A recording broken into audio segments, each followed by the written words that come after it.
حضرت عائشہ صدیقہ رضی اللہ تعالیٰ عنہ فرماتی ہیں، تفسیر روح البیان میں موجود ہے، کہتی ہیں ایک دن حضور اچانک میرے ساتھ آرام فرماتے بستر سے اٹھے نکل گئے۔ ہمیشہ نبی پاک علیہ السلام کا طریقہ مبارکہ تھا، جب رات کو تہجد کے لیے اٹھتے تو کہتے ابو بکر کی بیٹی حق تیرا ہے، وقت تیرا ہے، پر اگر تو اجازت دے تو میں اپنے اللہ کو راضی کر لوں۔ آج حضور نے پوچھا ہی نہیں، بستر سے اٹھے چلے گئے۔ کہتے میں اٹھی، میں نے دائیں بائیں دیکھا، محبوب نظر نہ آئے۔ حضور کی طامت استعمال شدہ پڑی تھی، وہ طامت میں نے اٹھا کے اوڑھ لی اور میں نکل گئی حضور کو تلاش کرنے۔ کہتی ہیں جب میں باہر گئی مسجد نبی شریف کے ساتھ جنت البقیع کی جانب، نبی پاک سجدے میں تھے۔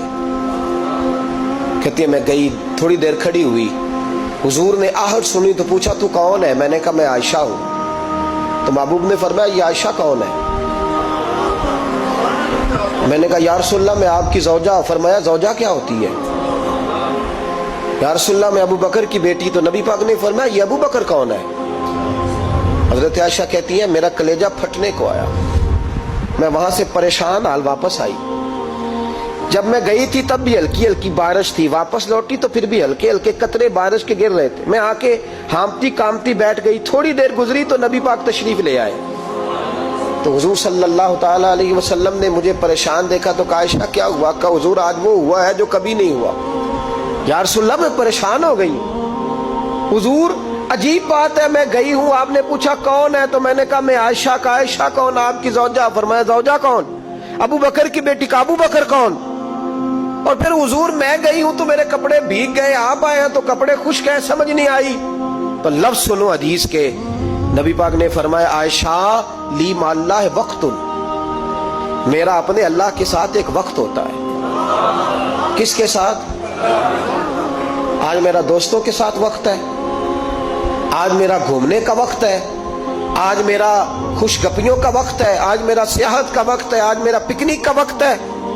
میرے نبی پاک نے فرمایا لی مع اللہ وقت، عائشہ میرا اپنے اللہ کے ساتھ، میرا اپنے اللہ کے ساتھ ایک وقت ہوتا ہے۔ اس وقت نہ وہاں کوئی فرشتہ آ سکتا ہے، نہ کوئی نبی اور مرسل آ سکتا ہے۔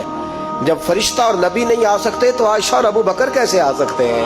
تو کہا یا رسول اللہ پھر وہاں ہوتا کون ہے؟ تو حضور فرمانے لگے ایک میں ہوتا ہوں، دوسرا میرا رب ہوتا ہے، تیسرا کوئی موجود نہیں ہوتا۔ امت کو درس دیا ایک وقت 24 گھنٹوں میں ایسا لایا کر جس میں تو اپنے رب کو دکھڑے سنائے، جس میں تو دعائیں مانگے، جس میں تو عرض و نیاز کرے، جس میں تو اپنے گناہوں کی معافی چاہے۔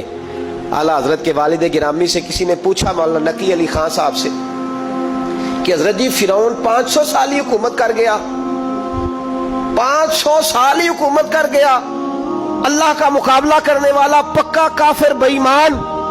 تو آپ فرمانے لگے ملا رومی کی وہ کتاب پڑھو مثنوی، جس میں انہوں نے لکھا ہے کہ جب ساری دنیا سو جاتی تھی تو فرعون اٹھ کے مصلے پہ بیٹھتا تھا، کہتا تھا یا اللہ معاف کر دے، رب تو ہی ہے، گناہگار بڑا ہوں پر مہربانی کر۔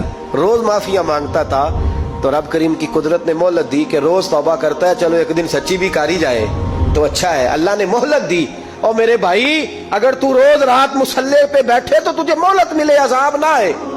اگر تو اپنے رب کے ساتھ تنہائی کرے تو اللہ تجھے مہلت دے، سزا نہ دے۔ لیکن ہم یہ وقت نکالتے ہی نہیں، اللہ کے ساتھ میت کا ہمارا مزاج ہی نہیں۔ ترمذی شریف میں نبی پاک علیہ السلام نے فرمایا دنیا داروں کو دکھڑے نہ سنایا کر، مالداروں کے سامنے رونے نہ رویا کر، یہ تجھے کیا دے سکتے؟ تو اٹھ کے جائے گا تو کہیں گے محنت کرتا نہیں، روز مانگنے آ جاتا ہے۔ دنیا داروں کو دکھڑے نہ سنا، پر میں دکھ سنا تو اپنے رب کو سنا، اللہ والوں کو سنا، اللہ کے نبی کو سنا۔ اس سے مراد یہ سارے کہا دکھڑے اپنے رب کو سنا۔ اگر تو اپنے رب کو دکھڑے سنائے گا تو تھوڑی دیر ضرور ہوگی، لیکن ایک دن ایسا ضرور آئے گا، میرے مصطفیٰ کریم فرماتے ہیں رب تجھے دنیا سے بے نیاز کر کے مالا مال فرما دے گا۔ دھوکے کا مزاج نہ بنا، کینچی لے کے نہ گھوم کے کیسے جیب کاٹ سکتی، اللہ کو دکھڑے سنا۔ حضرت عائشہ عرض کرنے لگی حضور چلے یہ تو سمجھ آ گئی، لیکن بارش مجھ پہ پڑی آپ پہ پڑی نہیں، تو کہا عائشہ تم نے اوڑا کیا تھا؟ کہا حضور آپ کی طامت۔ فرمایا بارش کوئی نہیں تھی، جب تو نے میری طامت لی تو خدا کی رحمتیں تم پر برسنے لگ گئی۔ تو حضور کے وجود سے لگی ہوئی چیز کوئی اوڑھ لے تو رحمت برستی ہے، تو میرے نبی کی مسجد چومنے سے کیوں رحمت نہیں برستی؟ جالی چومنے سے کیوں نہیں برستی؟ جہاں جہاں حضور رکے، جہاں جہاں نبی پاک ٹھہرے، وہاں جانے سے کرم